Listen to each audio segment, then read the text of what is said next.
We're about ready to begin, so if you want to make your way over towards the seating, make sure that you've got what you need to eat and drink, but we're almost ready to start here.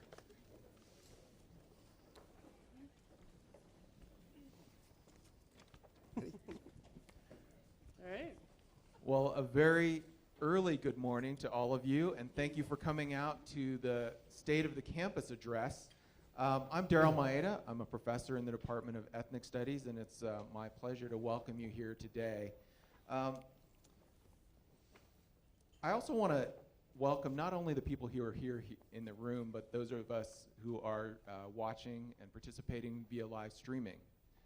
The Chancellor gives an annual State of the Campus address, but we thought this year we would try something a little bit more interactive and hopefully a little bit more engaging. So today we're gathering 3 campus leaders to talk about the campus's priorities, the main priorities of student retention, revenue diversification, and enhancing our reputation. And we hope that this will be a very informative event for all of you. So I'd like to introduce from my right, Kelly Fox, Senior Vice Chancellor and Chief Financial Officer, Phil DiStefano, Chancellor, and Russ Moore, Provost and Executive Vice Chancellor for Academic Affairs. Please give them a warm welcome.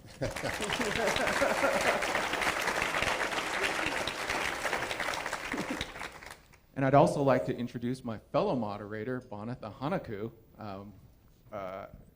Bonith, we'd love to hear you introduce yourself and tell us how the program will run today. Thank you, Dr. Maeda. Hello, everyone, and happy homecoming week. My name is Bonith Ahanaku. I'm a senior studying neuroscience and molecular cellular developmental biology. It's a mouthful, but it's great. I'm also the president of internal affairs for CUSG, and I'm really happy to be here. So, thank you. Right, so here's how our panel will work. We received questions through CU-Boulder today that we've incorporated into our own questions, and we will be asking each of the panelists for their responses on the questions. After the panelists finish, we'll have about 15 minutes at the end for anyone in the audience to ask a question, so that'll be great. I would also like to note that we're trying to keep all the questions centered around the Chancellor's top 3 priorities. So if you have a question that isn't related to any of those questions, just reach out to someone in the room. Frances is right here. She can take your name and email and get you an answer.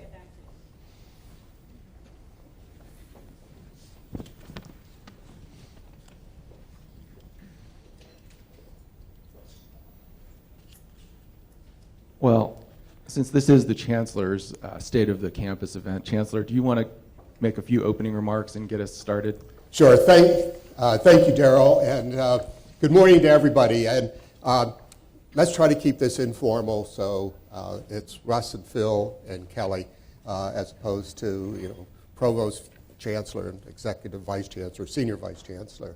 I want to welcome you all today, and I especially want to welcome 3 of our regents who are here. Regent Linda Shoemaker,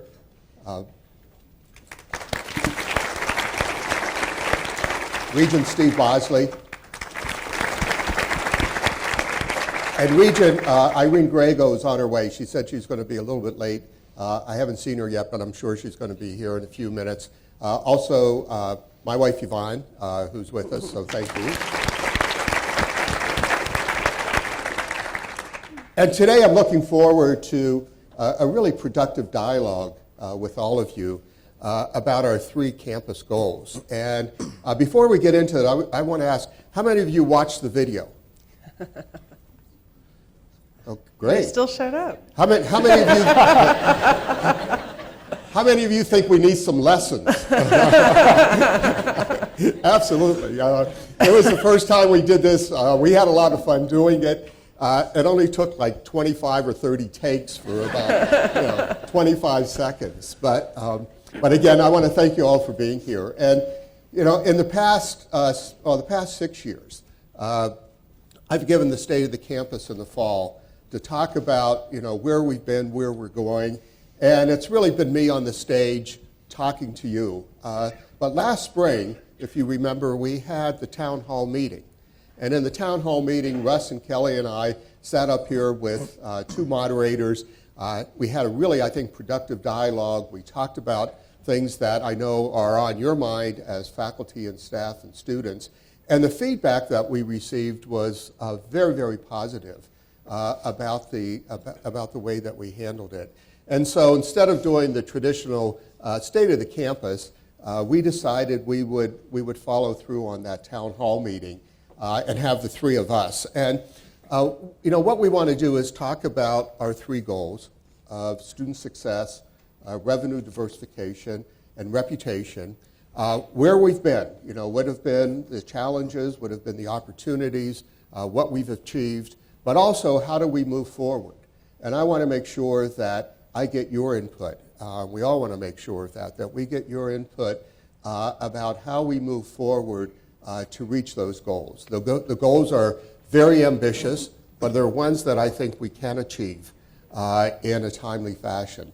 So again, I want to thank you all for being here. Let's look at ways of improving what we're doing and at the same time celebrating some of our successes. Thank you, Chancellor.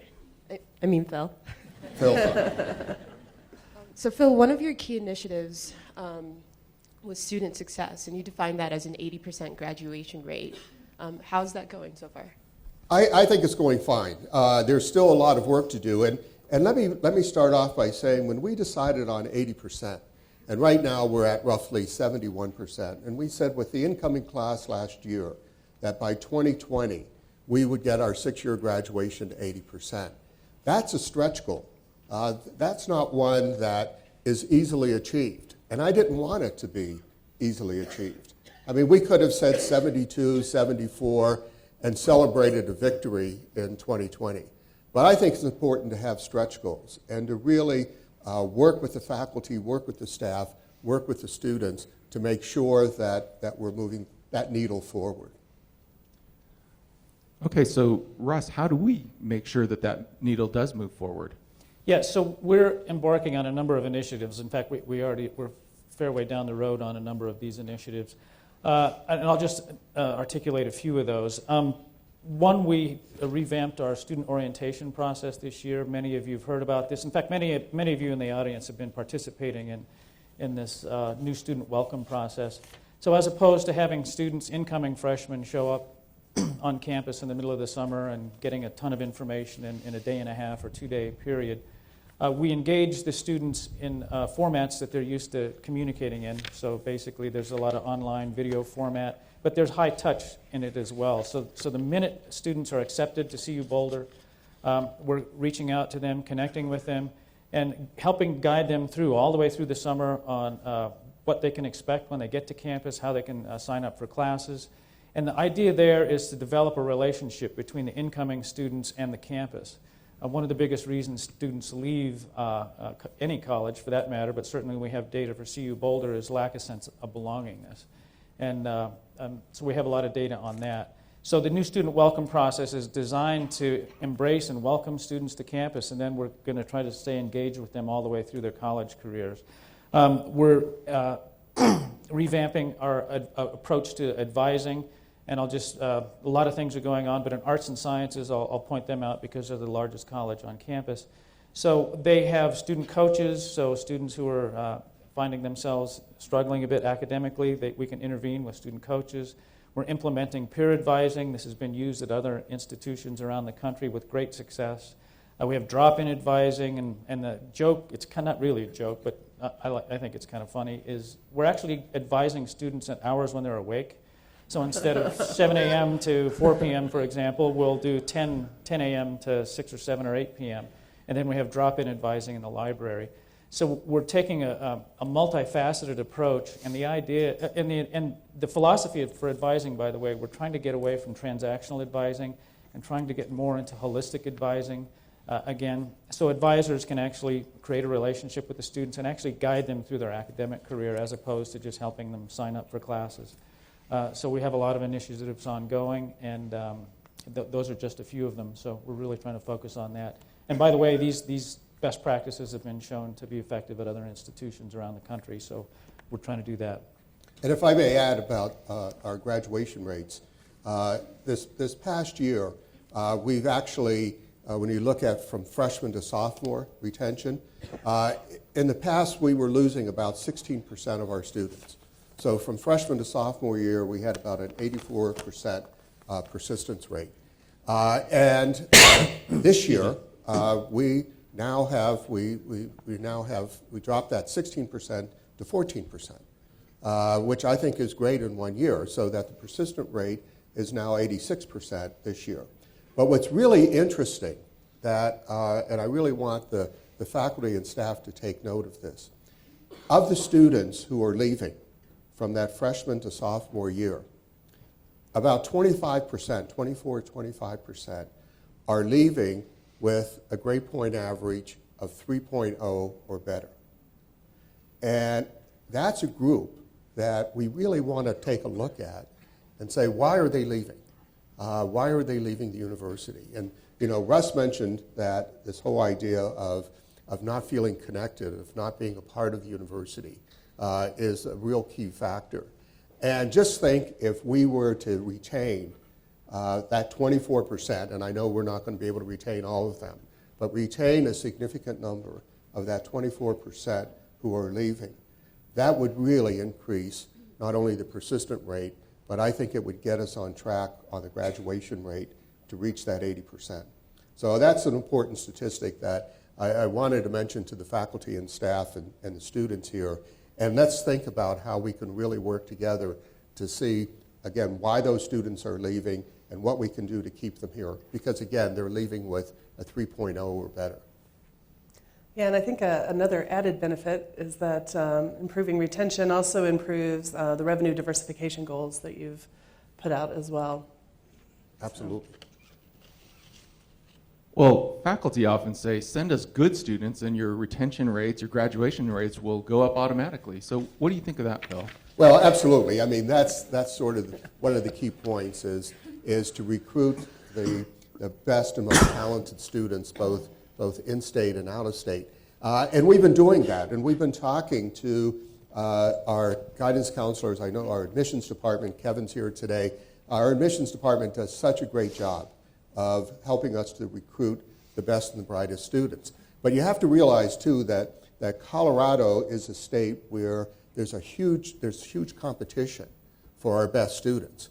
And so we established the Esteemed Scholars Program about 3 years ago. And it's for the top students in the state. And I think, as I've mentioned before, about 78% of those top students go out of state. And some of them go to the prestigious Ivies or go to Stanford, and that's great. But others are going to institutions similar to ours. And when we asked the question, why are you leaving? It all came down to merit scholarships. How do we provide merit scholarships for our top students?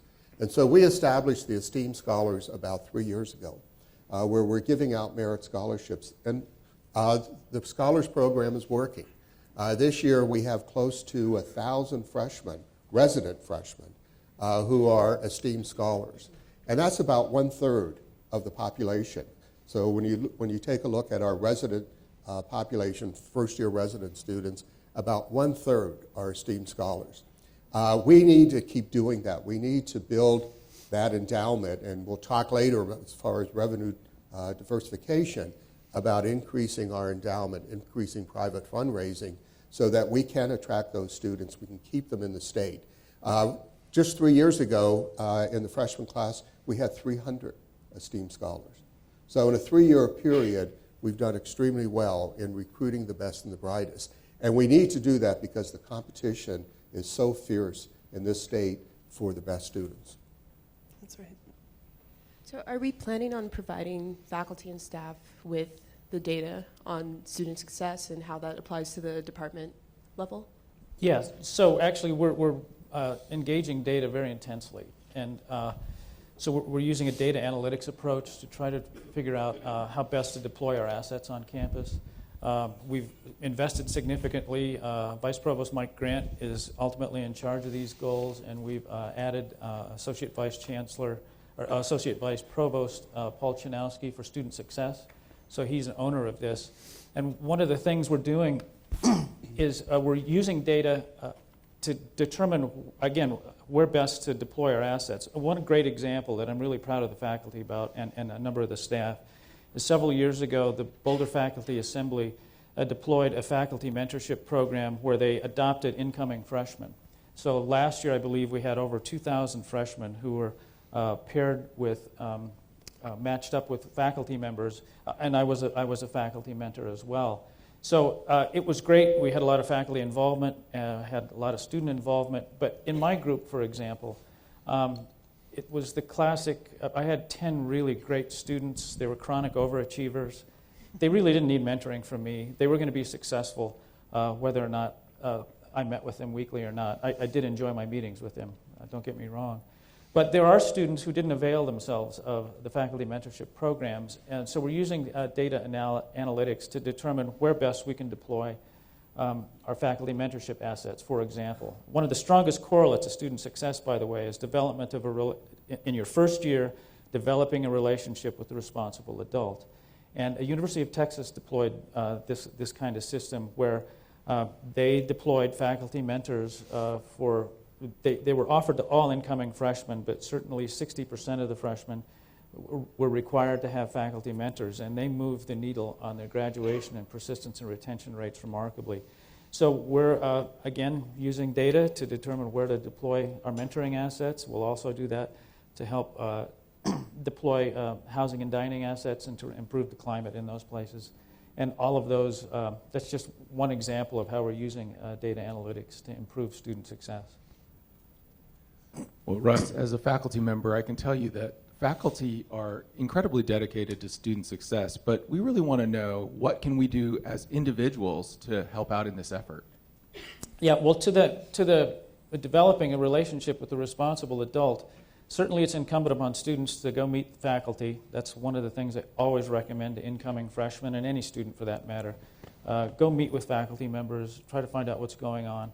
In so doing, you make a big place feel a lot smaller, and we have data to show that this works beautifully.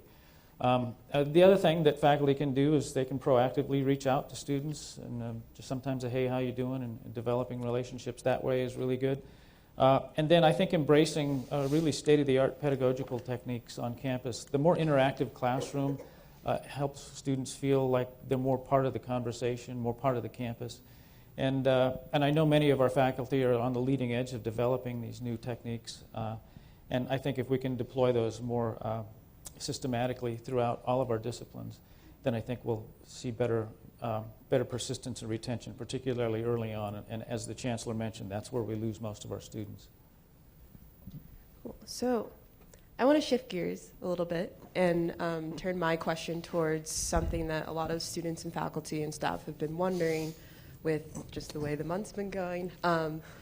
So Chancellor Phil, if you could explain how hosting the Republican debate here on campus in any way furthers your three goals of student success, revenue diversification, and reputation. Sure, and I'm happy to do that. And let's talk first of all about the reputation piece. And also we'll move into a little bit about student success as well. Or not a little bit, I think there's a lot of student success tied to the debate coming up on October 28th. But just think about it. We're going to have 500 national and international journalists on campus that whole day on October 28th. And they're going to be broadcasting live here from the University of Colorado, talking about human interest stories going on at CU within the community, as well as talking about the research that goes on here, the incredible research that our faculty members do. So having those 500 national and international journalists reporting from here, I think is certainly going to raise the reputation of the university. Besides that, we're expecting about 20 million viewers watching the debate, again from all over the world. Now, granted, they're not all going to remember that the debate was held on the campus of the University of Colorado Boulder, but many will. Many will remember the campus. Hopefully it'll be a beautiful day and we'll see this beautiful campus along with our community, that's going to help with the reputation. What I'm most disappointed about, and I think everyone else is the limited number of tickets that we have for our students. But we keep emphasizing that the purpose is a televised event, not a rally of any sort. And so the students, I know, have been disappointed in not being able to get tickets to attend. But what we're doing is we're having watch parties. And for example, NBC is partnering with student government, with CUSG, to have a watch party and also to interview students about internships. CNBC are going to bring a number of their primary interviewers or primary staff to visit classes, to work with students. That's part of student success. The other thing that I find really interesting is because we have our debate going on about student tickets, it's really raised the discussion about the electoral process, about the economy, about free speech, all of those things that we want our students to be engaged with. So on the downside, we're not being able to meet the needs of our students as far as tickets. On the upside, I think there's been much more discussion going on and debate, and that's what we're about at the university. And so I've been really pleased with how our students have come together. I hope that they'll take advantage of the watch parties on campus. And those few students who will be in attendance, I think they're going to have a great experience. Thank you. I know another piece to what students are, really concerned about is the costs and where the money's coming from and why the university is paying for this debate. I'll let Kelly answer that one. Yeah, so we are not using any student tuition or fees to cover the cost of this debate. We are fortunate to have some discretionary fundraising dollars as well as what we call an insurance rebate that we're able to apply to the costs associated with this event. Well, that was a really interesting discussion. Thank you. But if I could return us back to student success, how does the idea of student success relate to graduate students particularly? Yeah, so graduate students are an important part of the campus. I mean, they're critical to the fabric of a national research university. To the prior discussion here, too, the more people learn about us, the better our reputation becomes. Our reputation are our academics, and graduate students play a critical role in the research mission of the university. We have some 5,000 graduate students on campus. They engage in scholarship, creative works, research. They're actually the folks that are on the leading edge, the new workforce coming out. They're highly educated, and they contribute immensely to the economy. So graduate students are key. Dean Stevenson will soon be coming up with programs to help provide additional graduate student support. We had a graduate student climate survey that we're going through the data now, and that'll be up for discussion. In fact, the Dean's Council today, we're going to be talking about that. We'll also talk about that with chairs and directors for the rest of the semester. And the idea here is we want to invest more in our research enterprise and in graduate students, and they're a critical piece of the campus. So I know Colorado's about 48th or 49th in the state or in the country for higher ed funding, which is very low. And so students are obviously very, concerned about tuition and, rising tuition costs. And so what is the university going to do in terms of keeping tuition rates either the same or lower for students, especially since the state may be receiving stagnant or declining funding? Yeah, thank you. I first would like to highlight the tuition increases that we had this last year. So we had low tuition rate increases, the lowest in a decade, with resident student rates going up 2.9% and non-resident students going up 3%. Those were low, and they were low in part because we did receive significant funding from the state, and we're certainly very appreciative of that. But we've known for a while that the state forecast is not positive, and that there is an expectation that state funding will decline, and so we've been preparing for that. And one of the things that we are trying to do is create kind of a multi-prong approach to this. And you hear the Chancellor's goals around revenue diversification and enhancing revenue, and that is all about doing things differently, creating revenues that are not dependent upon tuition rate increases. So one of the things we talked about earlier was the retention. So retention has many, many reasons for doing it, and it's nice that it actually hits all three of the Chancellor's strategic objectives because it also provides stability to our revenue base. We also have, fortunate that we have started looking at professional masters and online degrees as a way to, online courses as a way to also provide revenue diversification. But when we think long-term, so those would be what I would call short-term strategies, and long-term, we really need to be thinking about how we create partnerships and really think about other ways to bring in new revenues that we haven't historically relied on as much. So growing our endowment, that is a significant priority, as well as partnering with industry, both for research but also for scholarships and other mechanisms. Yeah, and if I could weigh in, I'd just like to touch bases on the professional masters and the online efforts that we have ongoing on campus. The professional masters programs are designed for post-baccalaureate experiences for students who perhaps are in the workforce, provide a high-value education that helps people advance in their careers. The professional masters programs are designed specifically to be very high value. So those students do pay tuition, but they're getting huge value out of it, and that will help contribute to the bottom line so we don't have to take the uncreative approach of raising tuition just writ large to try to fill the hole that's being created by a loss of state funding. Also, for the last several years, we've been investing intensely on deploying high value, high quality, and meaningful online programs.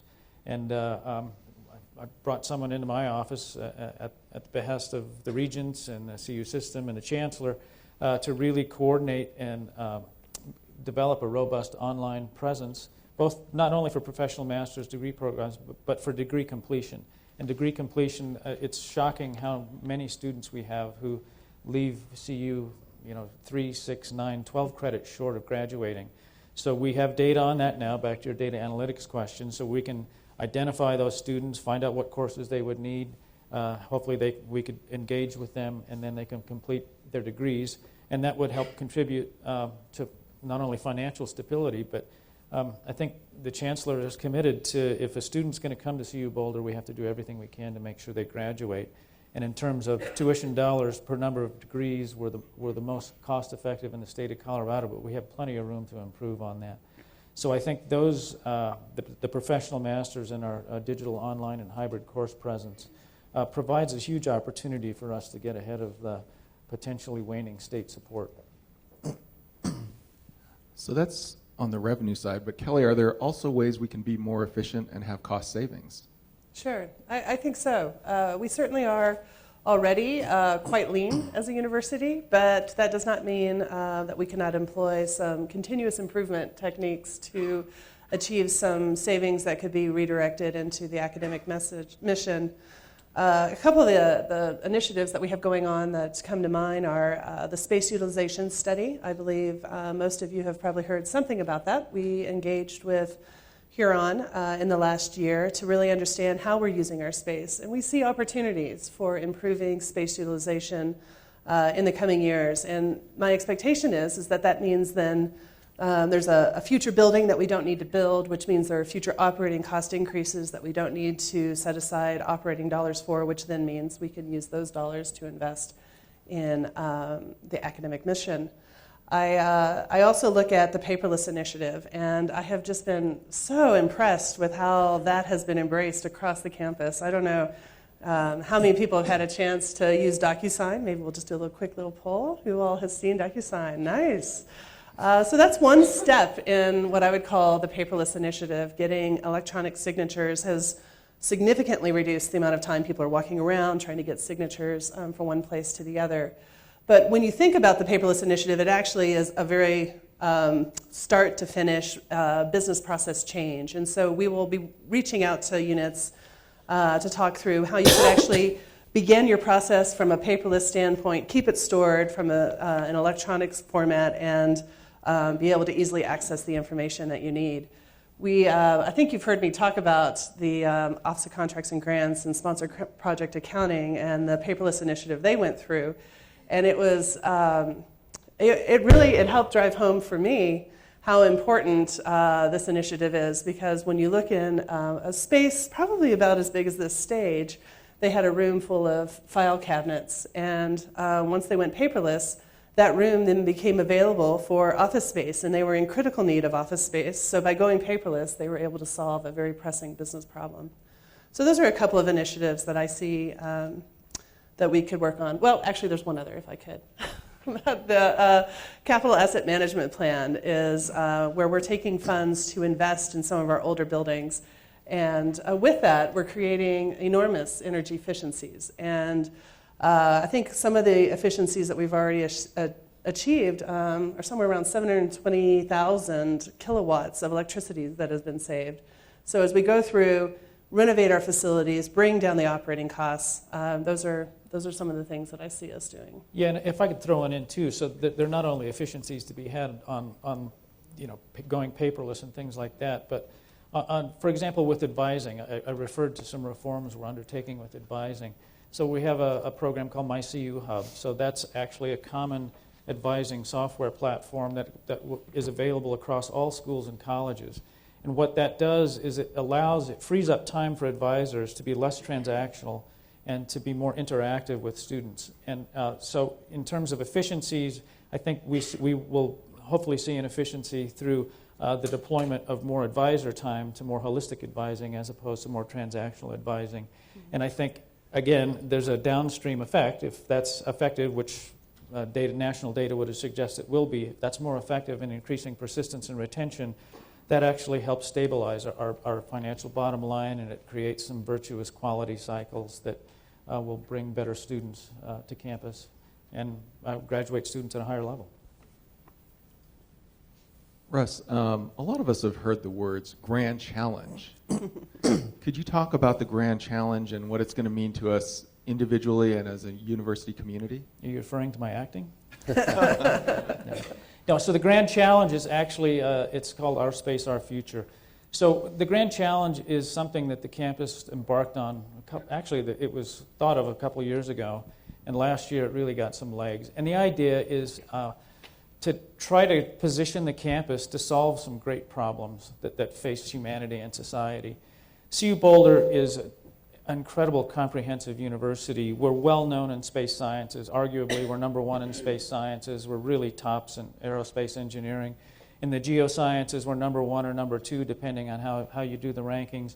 Social sciences, we have great output in terms of research publications, and Provost can do statistics all day, so I'll spare you of that. But really, if you look at what's happening to society, look what's happened to the society in the last 2 decades. If you look at wireless technology, it's changed the way we live our lives. It's changed the way we communicate with each other. As an example, and I was shocked to learn this, but I'm kind of old school, is if all the satellites went down today, you couldn't buy gas at the gas station with your credit card. You couldn't go to the ATM and get money to come out. You couldn't listen to Sirius 60s radio, which is really important. But that's changed, and if you look at how students communicate with each other today and the media through which they communicate, it's very different from what we did 20, 30, 40 years ago. And we're now at the cusp of the advent of the real commercialization of space. It's not trivial to go to space anymore, but it's not as dangerous as it used to be. So private companies are beginning to access space more and more intensely. And as they do that, they'll deploy more communication satellites, more information satellites. And we have this shower of data coming down to Earth, but that's not information, it's just data. So this creates challenges for all of us, regulatory challenges, legal challenges, challenges regarding how we make information out of data today and how this is going to change our lives. And I can't think of a better university that's positioned in all of our disciplines, particularly not only our sciences, but our social sciences, our law and policy groups on campus, to help us really cope and adapt to an ever rapidly changing future. And I think if you look at Colorado's economy, if of the 10 biggest sectors of our Colorado economy, 6 or 7 of them are intimately dependent upon space-deployed technologies. So, in fact, per capita, Colorado is the largest space economy in the United States. In absolute terms, I believe we're number 2. So we really want to capitalize and work with our public partners, our private partners, federal partners, et cetera, to really position CU-Boulder to be the university that will help us adapt to such a rapidly changing future and to not only cope with it, but to actually thrive in it. And I think we can get contributions from all of our faculty. So through this process, we've funded some pillar projects that are essentially develop some infrastructure around which we can solve some very real problems that are certainly relevant to Coloradans. Wildfire, flood management, we know that 2 years ago. We tried to cope with that. And a lot of our ability to avoid terrible damage and worse damage it depends on our ability to use information effectively, or to use data to create information so that we can respond and use it effectively. So that's just the tip of the iceberg, but we're very excited about moving forward with this. So we've talked about, our reputation in aerospace, our reputation in geoscience, and you talked earlier, Phil, about how bringing the RNC debate here on campus enhances our reputation. And we know as faculty, staff, students that, our reputation as a university is important, and we want our degree to be, highly valued when we graduate here. But why is there, such a renewed interest in enhancing our university's reputation? Well, yeah, reputation is important to all of us, to faculty, staff, students. And we all need to work together to continue to enhance the reputation of our campus. And, we are, recognized out of state and internationally much more than what we are in state. And we have to do a better job, and we can talk about some of the things that we're doing. But reputation really means that we're all pulling together, we're working together as a faculty group, as staff, as students, to enhance the reputation, to make sure that the degrees that our students are getting continue to increase in the quality, as especially seen by external constituents. And so what we need to do is to work together as a way of attracting the best faculty, the best students. Reputation is very important when it comes to revenue diversification. When we're out raising private funds, it's incredibly important to have the reputation of the campus be at the highest level, because donors want to invest in a well-managed university, one that has a positive reputation, and one that continues to improve itself. That's when they'll give money to the university for scholarships and chairs and so on. And when we talk about industry research and increasing that industry research, again, that's dependent upon the reputation of the campus. And for industry to allocate funds for research with our faculty and getting our students involved in undergraduate research and graduate research, they want to make sure that they're giving their money to an institution that's going to manage the money, but also produce the quality work that needs to be produced. That's all around the reputation of the campus. And that's why I have it as one of the major goals, and one that we're working on collectively, because I need the faculty's help, the students, and the staff. But Phil, you've said yourself that we have a world-class faculty. We have 5 Nobel Prize winners. We have 8 MacArthur Genius Fellows. Pulitzer Prize just last spring, over $425 million in research funding last year. So what's to enhance? Well, sometimes, Daryl, I think we're the... That's great. No, you're absolutely right. But, I guess we're done. I think in some ways we're the best kept secret in Colorado about, what we do as a faculty, what we do as a staff, what we do as students. And the faculty are incredible. Our students are incredible from the standpoint of and I talked about the esteemed scholars. Our staff, I think we have one of the best in the country. But we have to do a better job of communicating what we're doing to our external constituents. And as I said, I think outside of the state, people look at us very differently from our own citizens. And so one of my goals in working with all of you is to make sure we talk about the reputation of this campus to our external constituents, especially those living in the state of Colorado. Do you have any specific goals as to how to enhance our reputation here in Colorado directly? Well, I could weigh in on that if I could, if you don't Sure, mind. no, Yeah. please. So one of the, all of us can help improve our reputation, and part of it is knowing who we are. So once again, we're, as a national and international research university, some of you will get sick of hearing these statistics, but there's a metric that comes out every 5 to 7 years. It's a Thomson Reuters citation output metric. CU-Boulder is number 8 nationally. So we're running in traffic with Stanford, Harvard, Princeton, Yale. We're the number 3 public in the U.S. in terms of research citation output. And what that means is how many people are paying attention to the work that our scholars produce, how many times our work is cited in patents. So it has a huge impact. Just recently, the CU system, which we're part of, and I'm proud to be part of it, was ranked as the number 28th most innovative university system in the world. And the metric there is research citation output, appearance of work in patents, and impact on economies. And then there's this well-respected metric. This will be the last one. I won't keep doing this for hours. There's a well-respected metric. It's called the Leiden Research University rankings. And this year we were ranked number 22. We're consistently in the world. So we're consistently in running in very fast traffic. The problem is who we really are today. Reputation is a lagging indicator of who we are today. So I think it's important for all of us to know who we are and just to go out and let people know that I do the neighborhood test. You know, I tell my neighbors the guy who lives next door to me is a restaurant owner, the guy who lives the other door is a computer programmer, and I give them these statistics, and no, that's not right. But actually, if you stick with it and you can continue to deliver that, now they're really proud to live next door to the Provost guy. So, but in any case, then hopefully they'll get the story straight. Got to keep it simple, but they'll get the story straight, and they'll tell their neighbors. And actually, when people know something about us, both in-state and out-of-state, their perception changes remarkably.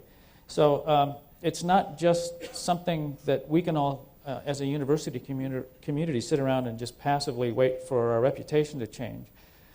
We should all take pride in it, and what I like to... Everybody here owns a piece of our reputation. You may not think you do, but no matter what you do at this university, whether it's being a groundskeeper or whether it's being a nuclear physicist, which I think we have some of those, we all own the success of this university, so we all have to be proud, and we have to know who we are so that we can communicate that effectively, because I think we do provide high value, not only to our students, but also to our local and regional and national economies. Russ, you didn't say that you cut their grass as well when that's how. Yeah. That's one of the reasons Yeah. that they like you. Yeah, something that we did at the local level, at the state level, that I think is important, is we did a survey in 2014 and 2015 of registered voters to get their perceptions of the University of Colorado. What do they think of the University of Colorado Boulder? And, it wasn't surprising. There was some good news and there was some bad news between 2014 and 2015. Our strongest, the scores where we were the most positive about the University of Colorado was Boulder was, basically in the Denver metro area, in the northern corridor, also on the western slope, but very negative feelings about the university in the southern part of the state, the rural areas, the eastern plains. And when we asked voters from their very positive impressions of the University of Colorado Boulder, very positive. In 2014, it was about 24%, so they were very positive about the University of Colorado Boulder. In 2015, that moved up to 30%. Still not great, but it's moving in the right direction. And we have to do more communication, and we're working to do more communication with our external constituents in the state to move that needle. And I think the Be Boulder campaign has helped tremendously in getting the positive messages out about the University of Colorado Boulder. So, you know, we still have a lot of work to do in state as a university from the standpoint of reputation. I do think the needle was moving on the positive side, so that's good. But when it's only 30% of the population that feels very positive about the university, we need to change that. And we need to do more with our external constituents to change that. But again, Daryl, Meredith, I think we realize, and as Russ said, it's really up to all of us working together on reputation. Well, we're running a little low on time, and we have plenty more unscripted banter for you, but we want to make sure that we get a chance to get your audience questions. Thank you, by the way, Kelly, Phil, and Russ, for all of your insights. We appreciate that. So first, let me get started by telling you that over 185 people submitted questions on the survey. Some of the key areas of interest were the continuing funding environment and state funding, which Kelly addressed, what's being done to improve advising, which Russ, you addressed. Another, though, was a question, how can staff get involved with mentoring students? And Russ, can you address that? Yeah, so actually staff can get intensely involved with mentoring students. Interestingly, there's some statistics on campus that work-study students, for example, persist at a higher rate than similarly academically qualified students who don't do work-study. And that is, the data would suggest that that has to do with creating a relationship with a responsible adult, which would be the staff member. So I think that's one way that we can do that. Hopefully we can help expand our work-study program on campus. But also, Paul Chanowski will be running our mentorship program starting again. We're going to reinstitute it next fall now that we have an analytics approach to it, and hopefully we can engage staff in our mentoring program, because I hate to say it, but there's nothing magic about faculty mentoring students. Staff can do just a great job of mentoring students as well, so we're going to try to reach out to staff to help them deploy that. And also, again, everyone has to have pride and feel like they have a sense of belonging in working here at CU, and we're here for the students primarily, so staff should feel free to reach out to students, and it's sometimes just a simple hello and getting to know somebody provides huge dividends in terms of having a student persist and graduate. If you have questions, now's the time. And there's microphones located at the front, so if you have a question, just feel free to come up and we'll call on you. Good morning.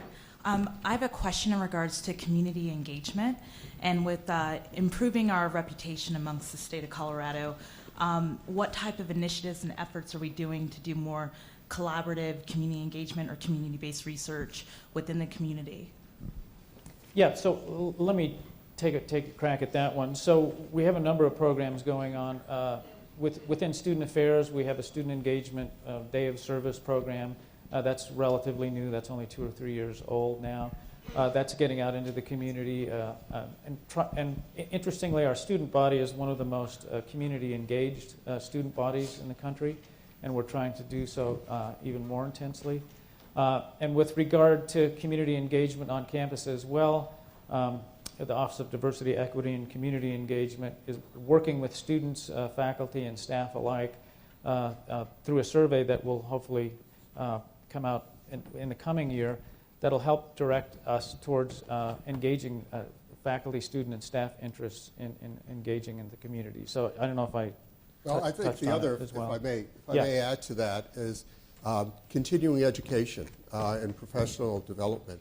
If you go on our continuing education website and look at the number of faculty and staff who are around the state, who are engaged around the state with K through 12 public schools, through science discovery, through some faculty research that deals with water and looking at various issues, especially on the western slope. And so that map, there's a great map of the state of Colorado and all the counties of Colorado.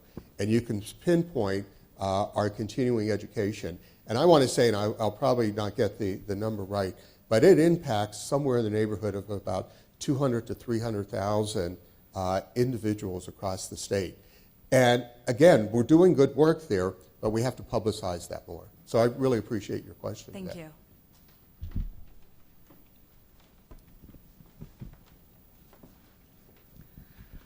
Hello. My question is this. We've talked a lot about the profile, the reputation, and the success of the university as a research institution. I'm wondering whether you could address whether there are specific strategies to build our profile in the humanities. So one thing, and I'll turn it over to Russ, but one of the things that I failed to mention when we talked about the Esteemed Scholars Program and what we're doing for those top students, I believe it's next year that we're going to have a scholarship for qualified students who are in the non-STEM areas.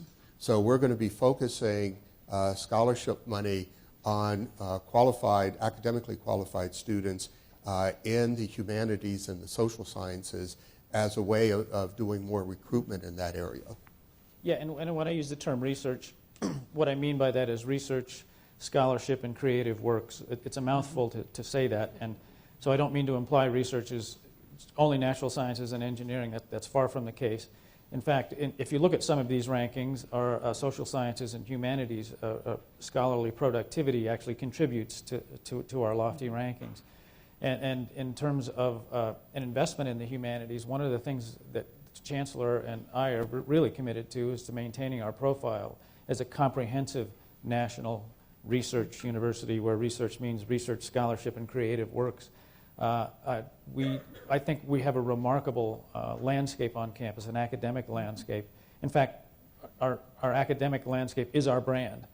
So I want to be very clear about that. That's who we are, is our academics, so that's our faculty and our students. And that does include the humanities as well. And we're very attentive to trying to address the loss in humanities enrollments. Actually, we're beginning to turn the tide on that.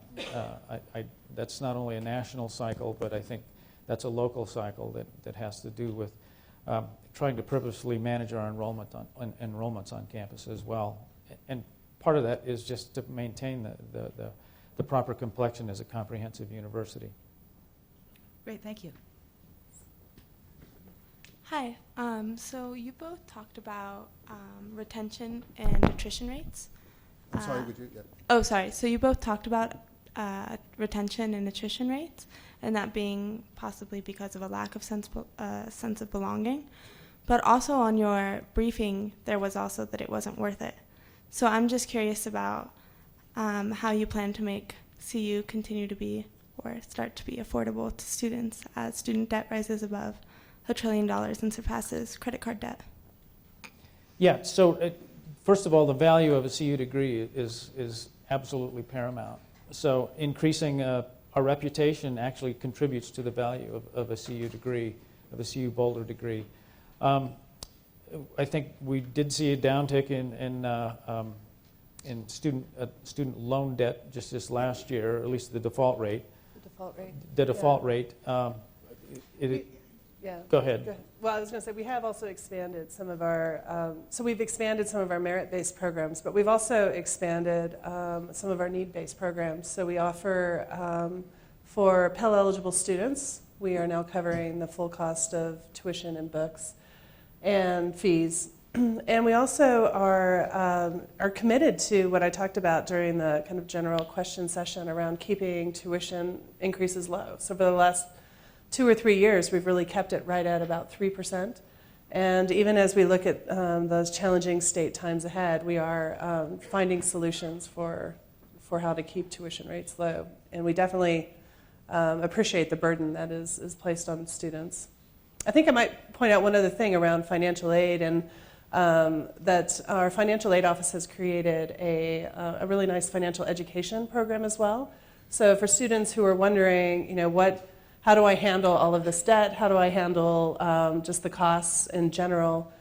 That there's an educational program that they can partake in to help understand how to manage things. Yes, and to the perception that the degree is not worth it, I think that we can address that by reaching out and creating a relationship with students earlier on. The data would suggest, except in rare instances, that if someone starts college, and even worse yet, if they start college, they don't finish, and they have debt, that's really quite a burden. And there's nothing worse than student debt unless it's student debt without a college degree. So the data would clearly suggest that completing your college degree is the best path forward for economic sustainability in the workforce. Finally, if I may, because I know we're going to run out of time, but on revenue, one of the reasons I said revenue diversification has to be a major goal is that we can't continue to increase tuition. We can't continue to put it on the backs of students. Right now, we get roughly $65 to $66 billion from the state. Private fundraising last year was close to $120 million. And so revenue diversification means increasing that private fundraising and challenging advancement to get that up to $200 million so that we can use the money for scholarships and so on, so we're not raising tuition. So this whole purpose of revenue diversification is to keep tuition at a reasonable level. That's not to say at zero, but at a reasonable level. Good morning. I think we all know that all high schools are not created equal, and that some of the metrics used to decide who are the best and the brightest of the students are problematic. So I'm wondering how we can address that cadre of students who may not show up in that category based on the metrics we use, but who have great potential and who should have the opportunity to get an education at CU-Boulder. Well, students certainly are not just GPAs, SAT, or ACT scores. There's much more to it. And again, what we're trying to do, and we have a pretty intense data analytics operation where we're trying to look at what are the characteristics of students who succeed, and then what are the characteristics of students who have a little more difficulty in succeeding. And there is a relationship between academic preparedness by the standard metrics, but it's not as tight as you would think, and I think that's the point you were getting to. I think what we're trying to do through this approach is identify what are the characteristics of students who can succeed, students' particular characteristics, what kind of support do they need to make sure that they succeed, and basically trying to create an individualized approach to students from the day they get here until the day they leave and hopefully beyond, to try to promote success in our students. We have time for just one more question. Thank you. I just wanted to, I think something that's related to a lot of things you've covered today and is really important, but I haven't heard it addressed directly, is the recruitment and retention of students, faculty, and staff of color, if there's anything new that's happening there. Thank you. Yes, so we have a number of programs in terms of recruiting faculty of color. We have the Chancellor's Postdoctoral Fellowship Program.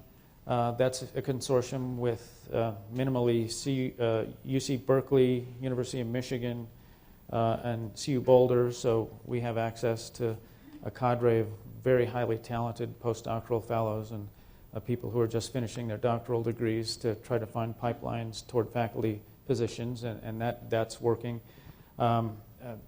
We have a campus climate survey that will be coming out, and hopefully that'll help direct the more meaningful deployment of resources to students on campus. We have seen success When I came here in 1993, for about a 10-year period, we were dead flat in terms of the demographic changes that we weren't seeing on campus, and that we're beginning to see changes in student recruiting demographics that, at least for Colorado resident incoming freshmen, we're beginning to look almost like the high school graduation demographic.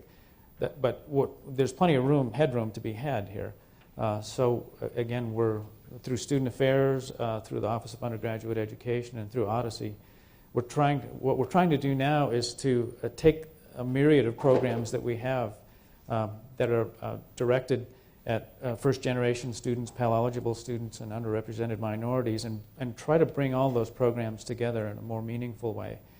All the programs are well-intended. Many of them are quite successful, but we think we could get a greater impact if we essentially federate a number of these programs and take the best from each. And parts of the programs that aren't working, we have to be courageous enough not to do them anymore, even though it might not be popular.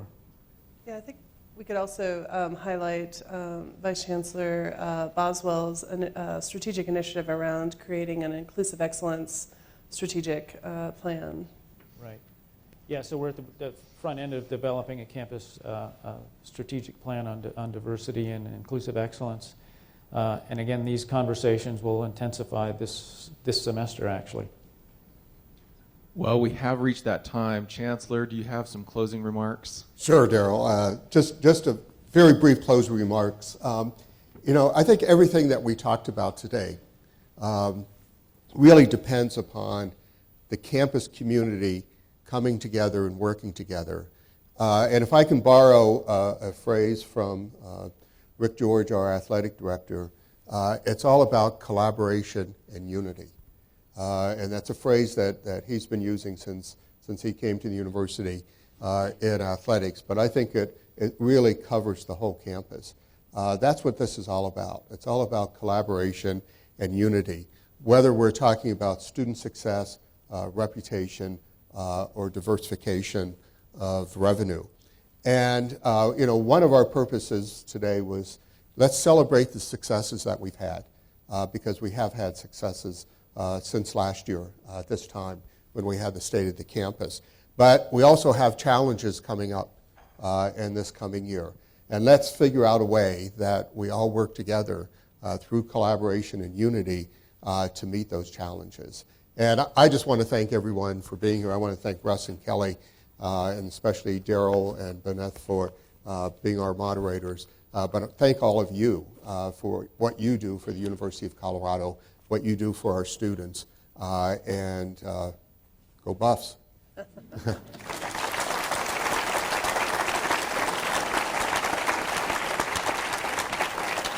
All right, just a quick note. Hopefully everybody here feels a little bit better informed. This is a new format, so we're interested in your feedback. We do have a survey. Check your CU-Boulder Today episode for that. Benneth, do you have any final comments? Yeah, I would just like to thank everyone for coming, especially the students. I know 7:30 a.m. isn't extremely ideal, but it's really awesome to see you all here and to show that you're all concerned about, your success here on campus. And I would also like to thank our moderator, or our panelists, for allowing me to be your moderator. I think it's really important that a student has a voice in something like this. And so if you could all join Dr. Maeda and myself in giving another warm round of applause for our panelists here.